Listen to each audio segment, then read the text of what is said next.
There's something about old fantasy movies that is impossible to recreate. They're weird, magical, and sometimes absolutely terrifying. They have this feeling that modern movies are yet to capture. Today I'm going to be talking about this theme in Jim Henson's 1986 film, Labrynth. Hey guys, and welcome back to my YouTube channel. If you don't know me, nice to meet you. My name is Layla. Today I want to talk about a genre that I feel like's been mostly forgotten. It used to be a very popular genre in like the 80s to early 2000s, but I haven't heard anyone talk about it in a really long time. The genre I am talking about is dark fantasy. Think like The Princess Bride, Neverending Story, Dark Crystal, and today's movie, Labrynth. One more thing before we jump into the video, I have included a very embarrassing clip at the end of this video, so make sure to stick to the end, you do not want to miss it. The first time I watched this movie, I was around 7 and I was terrified, specifically of David Bowie. I was convinced he would show up and kidnap me. Honestly, I still am. But now, rewatching it after procrastinating it for 9 years, honestly, it hit different. Quick movie summary. Labrynth follows our main character named Sarah, who is a very dramatic teenage girl and a theater kid. Is this movie about me? Sarah is left alone babysitting her baby stepbrother named Toby, who will not shut up. After hearing his wailing for about 5 minutes, she gets very overwhelmed and wishes that the Goblin King would come and take Toby away. And because this is a fantasy movie, it works. Suddenly, Jareth, aka the Goblin King, aka David Bowie, kidnaps Toby and takes him to his kingdom. He gives Sarah 13 hours to solve the labyrinth and get her brother back, or Toby lives there forever. The visuals are definitely the most appealing part of this movie. Back when Labrynth came out, this movie was doing something absolutely groundbreaking for the time. While you're watching the movie, the world doesn't feel like a set. It doesn't feel like something created just for Sarah. Every location has personality, every character has unique design, and every little detail helps the world feel alive. And a huge reason for that is practical effects. Knowing that actual people had to take the time to design and build these sets and create these creatures, it adds so much to the experience of the movie. This movie was released 40 years ago, so the computer-generated effects are less than ideal. But honestly, I think it adds to the charm.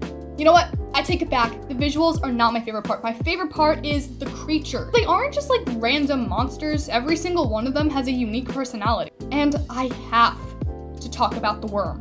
Just look at him. Oh my god. He is such a tiny role. Like, he's literally in the movie for like a minute and a half. But that minute and a half is the best minute and a half I've experienced. Nah, I'm just a worm. Nah, I'm just a worm. I want to be reincarnated. When I die, I want to be reincarnated. Why can't I say that? Reincarnated as a British worm. Oh, ew. That was gross. I'm cutting that out. Acting in this movie is probably the most 80s thing I've ever seen. It's very much, I'm going to say exactly what I'm thinking. And that's also a part of the writing, but normally I'm pretty picky about acting and writing, but honestly I think it works here. The entire world, it's not trying to be realistic, it's theatrical. It's dramatic and it feels like watching a fairy tale come to life. So I really enjoyed the theatrical acting, and while it was cringe sometimes, I think the bigger performances that we got definitely fit the world. Now we need to talk about David Bowie, because this man deserves his own section. Jareth is definitely one of the strangest villains I've seen recently, because he's terrifying, dramatic, hilarious, and somehow incredibly fabulous all at the same time. I kinda get where Little Me was coming from, but he's a diva. He has the makeup, the costumes, the hair, the music. Everything about him screams, I am the moment. I can't believe I wrote this. And the costumes are incredible, especially on David. I do have one note, Mr. Bowie. Maybe consider going up a few sizes when it comes to pants, because, babes, I can see everything. This is the scariest part of the movie. Dance, magic dance. Nobody knew. That song has been stuck in my head for days, and I don't think it's leaving.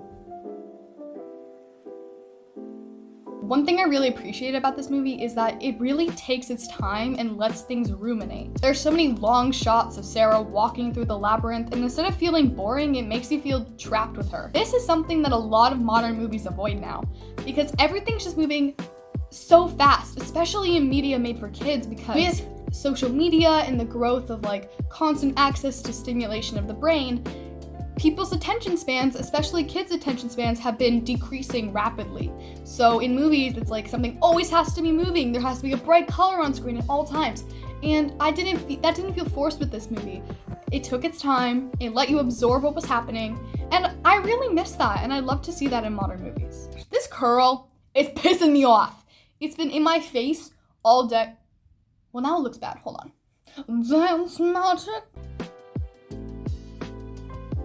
The music, the practical effect, the theatrical performance, and just the weirdness. Movies nowadays are scared to be weird. Honestly, this whole movie just feels like a strange dream that Jim Henson had and he just decided to make a movie. And that's why I miss this genre so much and why we need to bring it back, because old dark fantasy movies aren't afraid to be strange. They don't explain every little detail, they let it be mysterious. And I'm not saying we need movies to copy Labyrinth exactly. We just need more movies that are willing to take these risks and be weird. As always, let me know what you think. Also, I'm really interested in this genre, and I have like a list of movies that I want to cover in this dark fantasy realm. So comment down below which one you think I should do next. Make sure to like, subscribe, share, all that nonsense. You know what to do. And I think that's all for me. I'll see you in the next one. Bye! Dance magic dance, dance magic dance.